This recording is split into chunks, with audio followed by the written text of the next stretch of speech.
At the top of the show, we looked at the latest racially charged controversy for this president. Of course, he's been blasting 4 women of color who are U.S. congresswomen and telling them to go back to where they came from, forgetting the fact that 3 were born in the U.S. and all 4 are U.S. citizens.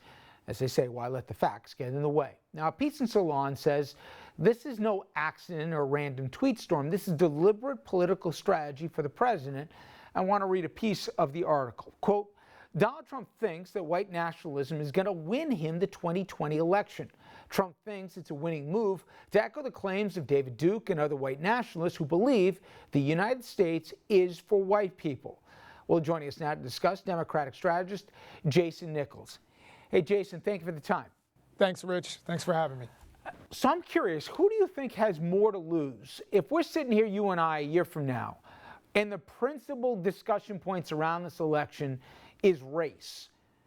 Did the president get the Democrats to take the bait, or would the Democrats love to have a national referendum on the subject of race in America? Well, I honestly, I'm not very optimistic. I think that the president probably has a slight advantage there. I think we are learning that the United States has not come as far on this topic of race as many of us would have liked to have believed, particularly post-civil rights. I think a lot of people thought perhaps that, we were post-racial, and we found out we may be post-racial, but we're certainly not post-racist. So I think that the president is taking an approach where if it ain't broke, don't fix it. This is what propelled him to the White House the first time.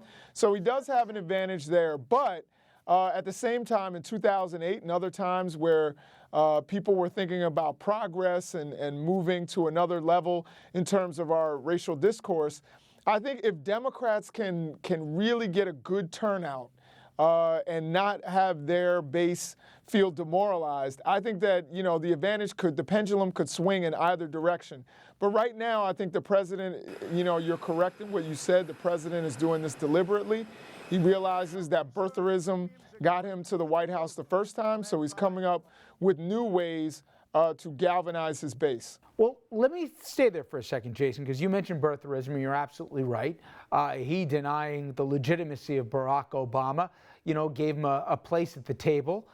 To that end, I know it's not always about the messenger at all, but what if Barack Obama decided to get off the sidelines, if you will, and speak to this latest rant that the president went on and articulate, maybe like only he can, about not only the perils of doing so, the lies attached to it, and who we are supposed to be as a country versus the vision that the current occupant of the Oval Office had? Do you think it would make a difference if Obama spoke to that?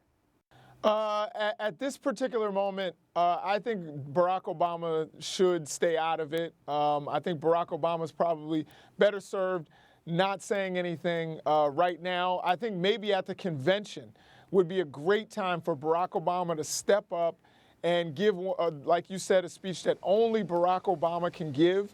I think that would be a great time while the nation's eyes are on him in order to galvanize the Democratic base.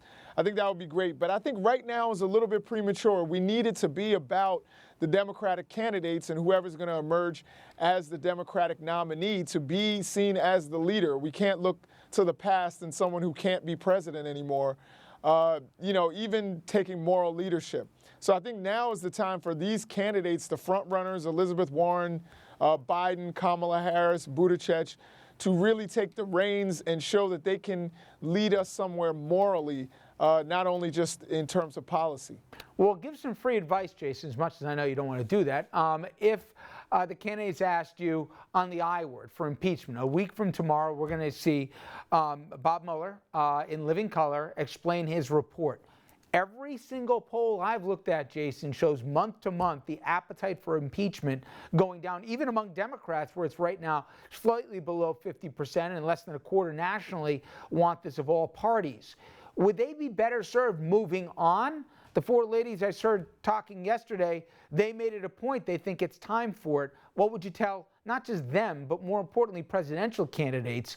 Cool it or embrace it? Well, I would tell presidential candidates to stay on the campaign trail and talk about what their vision is for America. I would tell the members of Congress that their job is oversight, and that's actually their job, is to talk about things like impeachment if the president's actions warrant it. So I think that they're doing what they're supposed to do. And if the president has done some things that are impeachable, which many people argue that he has, I certainly would. I think that that's their job. It's not public opinion. That's what we oftentimes lose in these conversations, is that the so-called founding fathers, if they wanted it to be public opinion, then impeachment would be based on a referendum, but it's not. It's based on Congress. That's their job. So I think that these women realize and take their job seriously. Their job, as I said, 3 or 4 times now, is oversight, and the president has committed impeachable offenses. Then they need to go forward with impeachment. But as far as the people on the campaign trail, keep it focused on what your vision is for America. Speaking of Democrats on the campaign trail, Jason, between math, I'm talking on the poll numbers and I'm also talking in terms of money raised. How soon before this clown car gets shrunk down a little bit where people say, I can't afford to keep doing this, or there's no pathway whatsoever that I'm ever going to get to double digits, let alone be taken seriously? How soon do more Democrats join Congressman Swalwell here and get out of this thing?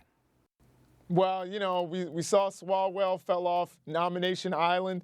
I think we're going to see a couple other people voted off very soon, just by the elimination of having 130,000 individual donors. A lot of people aren't going to make that cut. There are some people who are really razor thin on the line there. I think we're going to probably have about 12 candidates who make it, and 8 candidates who fall off. So I think that, the natural selection is probably going to take hold pretty soon. And, hopefully some people are going to be realistic. I think I was reading that Hickenlooper, there's literally no way he can make it. His campaign staff has already quit. I think he would be better served, dropping out and getting behind somebody. And getting behind whoever the front runner is, and maybe finding himself somewhere in a future administration. But a lot of these people, their dreams are going to be crushed by that second debate. I find it very troubling, Jason, but when you're talking about Candidate Island or whatever, I imagine this Love Island version with all these candidates on it. So we're already talking about this too much. Jason, thank you for the time. I appreciate it. All right, everybody, when we come back, President Trump pulling out every trick in the book against the Dems, including some ugly scare tactics, is frankly bad enough. But the worst part might be that what he's saying isn't even true. We're going to show you what we mean right after this.